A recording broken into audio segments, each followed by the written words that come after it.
नमस्कार, money morning में आपका स्वागत है। आपके साथ मैं हूं मानसी दवे और आज का सेशन भारतीय बाजार के लिए कैसा रहेगा। कल एक्सपायरी के दिन हमने दो तरफा कामकाज देखा। First half of the market से लेकर second half of the market तस्वीर बिल्कुल विपरीत नजर आ रही थी। पहले बाजार ने अपने आप को बेहतरी से संभाला, उसके बाद बिकवाली का दबाव, अच्छे ऊपरी स्तरों के लेवल्स देखने के बाद 24,700 के पार के स्तर भी देखने के बाद 24,550 के इर्द गिर्द क्लोज होता हुआ निफ्टी इस वक्त जहां हम बात कर रहे हैं गिफ्ट निफ्टी की तरफ से इम्प्लाइड ओपन व्यूज अगर देखेंगे ऑलमोस्ट 70 पॉइंट्स के डाउन ट्रेंड्स वहां पर नजर आ रहे हैं। 24,618 के स्तर पर कामकाज। विदेशी बाजार से संकेतों की अगर बात करें, अमेरिकी बाजार से लेकर एशियाई बाजार में भी वॉलेटाइल मूव्स हैं। तो ऐसे में भारतीय बाजार के लिए आज की तस्वीर कैसी रहेगी, आपकी रणनीति क्या होनी चाहिए, एक्सपर्ट्स का क्या मानना है, कमोडिटी मार्केट से क्या संकेत आ रहे हैं, सोने चांदी की चाल कैसी है, इन तमाम मुद्दों पर और हाँ ईटी नाउ स्वदेश पर आपको डीप रिसर्च भी मिलेगी, डिटेल रिसर्च मिलेगी। ये सारी चीज़ों के लिए तैयार हो जाइए। एक नया सेशन, नई सुबह और सुबह सुबह अमेरिकी बाजारों से संकेतों की अगर बात करें, कमजोर संकेत हैं। एशियाई बाजार से मिलीजुली शुरुआत टुवर्ड्स डाउनसाइड ज़्यादा विजिबल नजर आ रही है।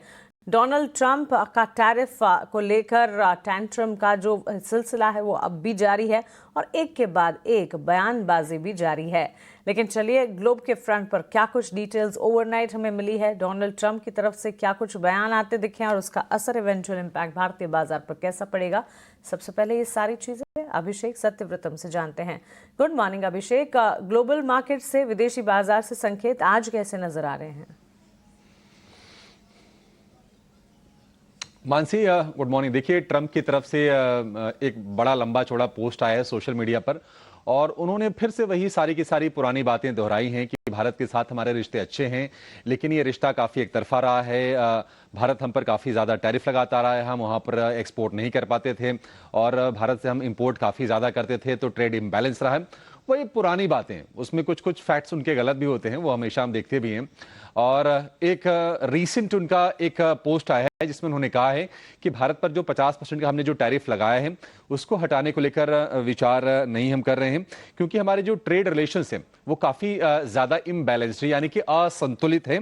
और एक बार फिर से उन्होंने मेंशन किया कि रूस से भारत जो तेल खरीद रहा है उसके चलते रूस की इकोनॉमी मजबूत हो रही है। तो स्ट्रेन्ड रिलेशंस हैं, लेकिन जो भी प्रतिक्रिया आ रही है वो अमेरिका की तरफ से आ रही है, वो ट्रंप की तरफ से आती है, वो स्कॉट बेसेंट की तरफ से आती है, वो पीटर नोवारो की तरफ से आती है।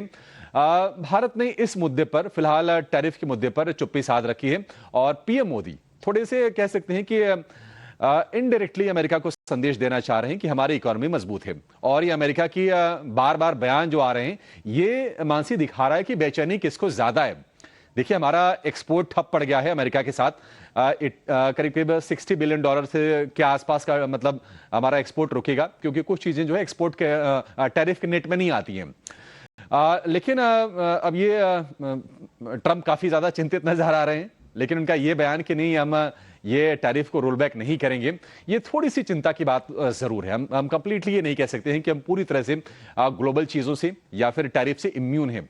और आप ये गिफ्ट निफ्टी के प्राइस में आज के सत्र में आप देख भी रही होंगी मानसी, कि कल की गिरावट के बाद, कल ऊपरी स्तरों से प्रॉफिट टेकिंग के बाद आज फिर से हम देख रहे हैं कि 70 अंकों के आसपास की नरवे पर शुरुआत के संकेत गिफ्ट निफ्टी दे रहा है। वैसे भी अगर आप दुनिया भर के बाजारों को देखेंगे तो आज जो संकेत है वो नरमी के हैं, क्योंकि अमेरिकी बाजारों में लगातार दूसरे सत्र में कमजोरी रही है। डाउ जोन्स की बात करें तो जो गिरावट रही है कल के सत्र में वो ज्यादा रही है और आज हम देख रहे हैं कि जो फ्यूचर्स है वहां से भी थोड़े से नरमी के ही संकेत निकल के आ रहे हैं।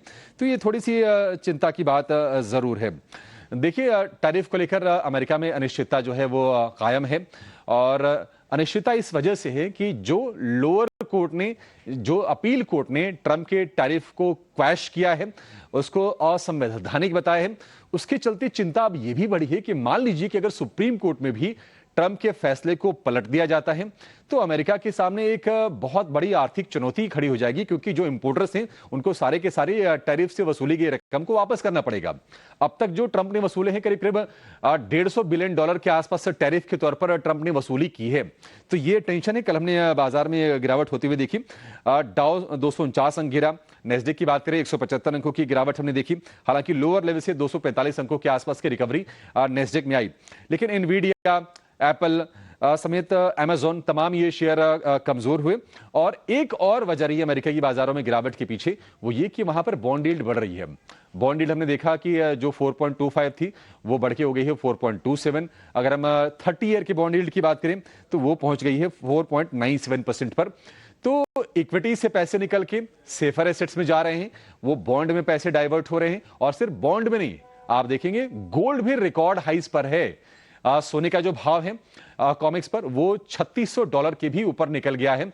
और इस साल की बात करें 35% की जबरदस्त तेजी गोल्ड में हम देख चुके हैं। तो ये एक तनाव है ग्लोबल इक्विटीज के लिए, सिर्फ अमेरिका के नहीं, ये भारत के लिए भी थोड़ा सा तनाव का विषय है, क्योंकि यहां पर भी हम देख रहे हैं कि सोना और चांदी दोनों के दोनों रिकॉर्ड हाइस पर जाके कारोबार कर रहे हैं। अब अमेरिका में ट्रिगर क्या बनेंगे? देखिए, ट्रिगर ये बनेंगे कि शुक्रवार को एक डेटा आने वाला है, जॉब रिपोर्ट, उस पर नजर रहने वाली है। वो फेड के लिए ट्रिगर का काम करेगा कि इकोनॉमी की स्थिति कैसी रहती है। 17 सितंबर को यूएस फेड की ब्याज दरों को लेकर पॉलिसी आने वाली है और इस बात की पूरी उम्मीदें हैं। सीएमई फेड वॉच टोल के मुताबिक 92% एक्सपर्ट ये मान के चल रहे हैं कि दरों में 0.25% का कट आएगा। तो इस पर नजर है। और बाकी अब देखते हैं कि ट्रंप ने जो सुप्रीम कोर्ट में चुनौती दी है फेडरल अपील कोर्ट के फैसले को, सुप्रीम कोर्ट का आगे क्या फैसला आता है। तो तब तक की अनिश्चितता के भंवर में अमेरिकी बाजार में लगता है कि फंसे रहेंगे और उतार चढ़ाव होता रहेगा। सितंबर की बात करें, एक सीजनलिटी वाला भी इंपैक्ट है अमेरिका के लिए, इस पर गौर करने की जरूरत है। क्योंकि अगर हम पिछले 5 साल में देखेंगे तो S&P 500 के जो औसत जो रिटर्न रहे वो नेगेटिव 4.2% के रहे हैं। अगर हम 10 साल के लिहाज से देखेंगे तो एवरेज जो रिटर्न रहे -2% से ज्यादा के रहे हैं। तो ये थोड़ी सी चिंता की बात है। एशिया से संकेत आज मिले जुले हैं। निकेई में कल हमने देखा था कि हल्की सी तेजी आई थी, आज फिर से कमजोरी है, लेकिन कमजोरी ज्यादा नहीं है। 100 अंकों के आसपास की गिरावट है। कोस्पी की बात करें, कोस्पी आप देखेंगे सपाट कारोबार हो रहा है, हल्के से नेगेटिव बायस के साथ। कल हमने तेजी वहां पर देखी थी। इसके अलावा अगर हम क्रूड की बात करें, अब रूस में और यूक्रेन में तनातनी बनी है, दोनों देश एक दूसरे के ऊपर हमले कर रहे हैं। तो युद्ध विराम की जो बीच में पॉसिबिलिटी जो बनती हुई दिख रही थी वो फिर से थोड़ी सी किनारे हो गई है। और इसके चलते सप्लाई को लेकर कंसर्न है और कच्चा तेल उबाल मार रहा है, भाव हो गए हैं $69 के ऊपर। तो ये कुछ नेगेटिव चीजें हैं, ना सिर्फ अमेरिका के लिए बल्कि भारतीय बाजारों के लिए। क्रूड का चढ़ना, गोल्ड का ऊंचाई पर जाना, अमेरिकी बाजारों में गिरावट होनी, नेस्डेक का लगातार दूसरे सत्र में तेजी से गिरना, ये थोड़ी सी टेंशन की चीज है। डॉलर इंडेक्स की अगर हम बात करें, लोअर लेवल से थोड़ा सा सपोर्ट लेके ऊपर आए हैं, 98.45 के डॉलर इंडेक्स के प्राइसेस हैं। तो अगेन रुपए के फ्रंट पर यह आपके लिए एक चुनौती का विषय है। लेकिन आज देखते हैं कि जीएसटी काउंसिल की जो बैठक होने वाली है आज के सत्र में, वहां से किस तरह के पॉजिटिव डेवलपमेंट आते हैं और क्या बाजार उसको लेकर रिन्यूड इंटरेस्ट दिखाता है या नहीं। क्योंकि बार बार जब भी खबरें आई हैं बाजार ने तेजी दिखाई है, लेकिन वो तेजी टिक नहीं पाई है। यह बाजार के लिए चिंता का विषय लगातार एक बना हुआ है। बिल्कुल अभिषेक, बहुत शुक्रिया आपका हमारे साथ जुड़ने के लिए और विदेशी बाजार के सारे संकेत हमें बताने के लिए। तो सोशल मीडिया पर पैनिक बटन कह सकते हैं डोनाल्ड ट्रंप का दब चुका है और फिर से उन्होंने बयानबाजी शुरू ज़रूर कर दी है और टैरिफ सिचुएशन को लेकर, टैरिफ सिनेरियोज को लेकर।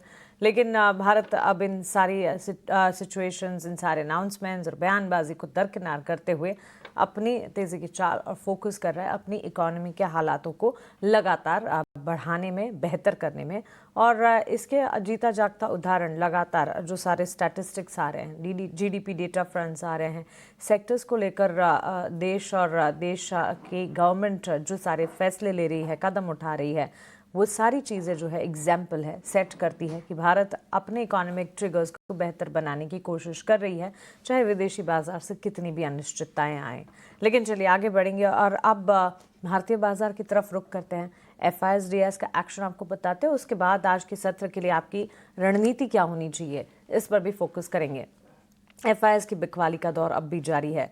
लगातार कई सेशन से बिकवाली है और ये बिकवाली 7th ट्रेडिंग सेशन में कॉन्जिक्यूटिव बेसिस पर 1159 करोड़ की बिकवाली कल एफआईएस ने कैश मार्केट में की। उसके ठीक सामने डीआईएस की तरफ से 2549 करोड़ की खरीदारी का रुख आया है। 6th सेशन है जबकि डीआईएस खरीदारी कर रहे हैं, यानी कि भारतीय बाजार को संभालने का काम कर रहे हैं। और ट्रेंड ही देख लेंगे अगर तो एफआईएस की बिकवाली के ठीक सामने डीआईएस का सपोर्ट लगातार दिख रहा है। Stock future, stock option index, future index options में एफआईएस डीआईएस की खरीदारी बिकवाली के डेटा पॉइंट्स भी हैं। ये भी आपके स्क्रीन पर हम लगातार पोस्ट कर रहे हैं। इंडेक्स ऑप्शंस में एफआईएस की खरीदारी के डेटा जरूर है, छोटा क्वांटम, लेकिन स्टॉक ऑप्शंस में भी खरीदारी के आंकड़े आते हुए दिखे। हालांकि इंडेक्स फ्यूचर्स और स्टॉक फ्यूचर्स में एफआईएस की तरफ से बिकवाली देखने को मिली है। लेकिन